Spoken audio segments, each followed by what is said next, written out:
Assalamualaikum warahmatullahi wabarakatuh. Perkenalkan, nama saya Siti Maulia, absen 29, kelas 9A.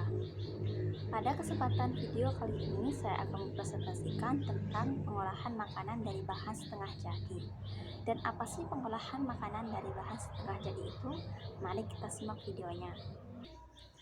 Bahan pangan setengah jadi adalah bahan pangan mentah yang telah mengalami pengolahan dengan cara pengawetan. Jenis dan manfaat. Jenis-jenis bahan setengah jadi dari hasil perikanan dan peternakan sebagai bahan baku dalam membuat makanan siap konsumsi. Antara lain, yang pertama, bakso ikan. Bakso ikan adalah olahan ikan yang terdiri dari beberapa pilihan bahan pokok seperti ikan tuna, surimi, udang, kakap, dan marlin. Sangat berbeda dengan bakso daging. Bakso ikan memiliki tekstur yang lebih lembut dan gurih. Bakso ikan sangat nikmat jika dimasak dengan cara direbus atau digoreng.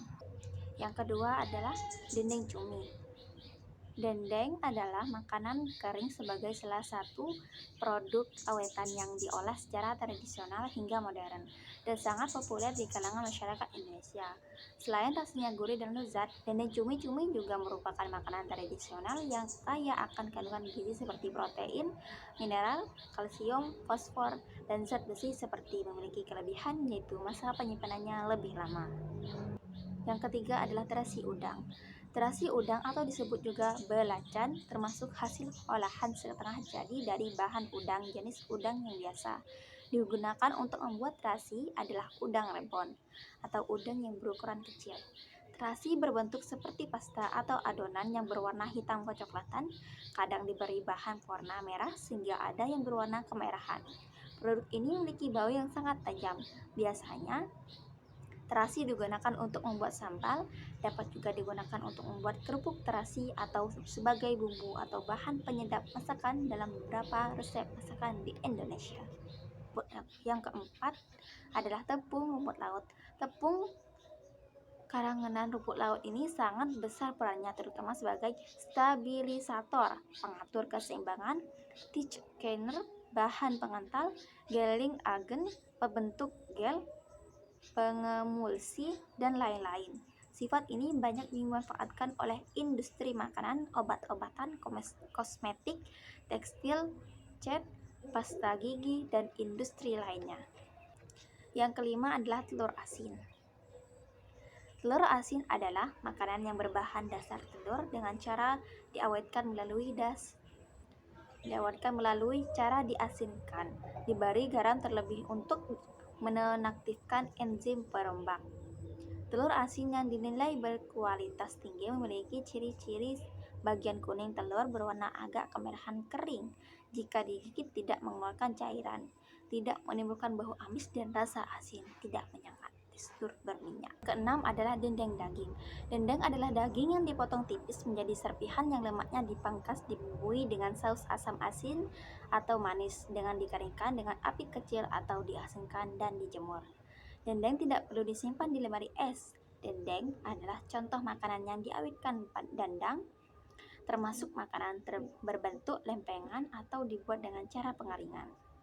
Yang ketujuh adalah kornet. Kornet daging berbentuk gilingan daging halus yang berbumbu. Produk yang ini tersedia dalam kemasan kaleng atau saset. Daging sapi segar yang telah diproses menjadi kornet, kemudian dikalengkan, dapat disimpan pada suhu kamar sekitar 2 tahun. Daging kornet dapat dihidangkan sebagai campuran perkedel, telur dadar, mie rebus, pengisi roti, serta makanan lain. Yang ke-8 adalah keju. Keju terbuat dari susu sapi, susu kerbau, maupun susu kambing. Teksturnya lembut dan rasanya creamy. Keju dibuat dengan memisahkan zat-zat padat dalam susu melalui proses pengentalan dengan bantuan bakteri atau enzim tertentu. Produk bahan pangan setengah jadi dari susu lainnya adalah susu bubuk dan yogurt, plain yogurt. Berikut teknik pengolahan makanan dari bahan baku setengah jadi hasil perikanan dan peternakan. Yang pertama adalah penggilingan, yang kedua adalah pemanggangan, yang ketiga adalah menggoreng. Tahap pembuatan makanan dari bahan setengah jadi bahan baku. Hasil perikanan dan peternakan. Bahan pangan setengah jadi hasil perikanan dan peternakan ini masih memerlukan proses atau tahapan pengolahan. Mengapa? Agar bahan setengah jadi dari hasil perikanan dan peternakan ini memiliki kandungan gizi yang lebih bermanfaat dan aman bagi kesehatan tubuh, memiliki rasa yang menggoyang lidah, dan memiliki nilai estetika dengan kemasan yang menarik. Kesimpulannya adalah proses ini membantu meningkatkan daya simpan, meningkatkan nilai tambah, dan menyederhanakan persiapan makanan.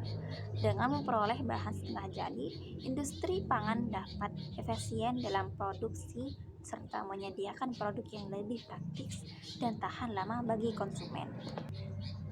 Demikianlah beberapa hal yang bisa saya sampaikan.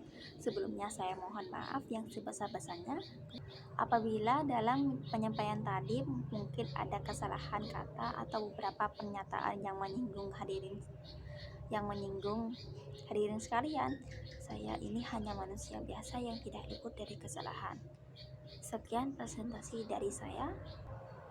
Membawa bonsai lalu duduk makan stroberi. Semua telah usai, saatnya kami undur diri. Terima kasih. Wassalamualaikum warahmatullahi wabarakatuh.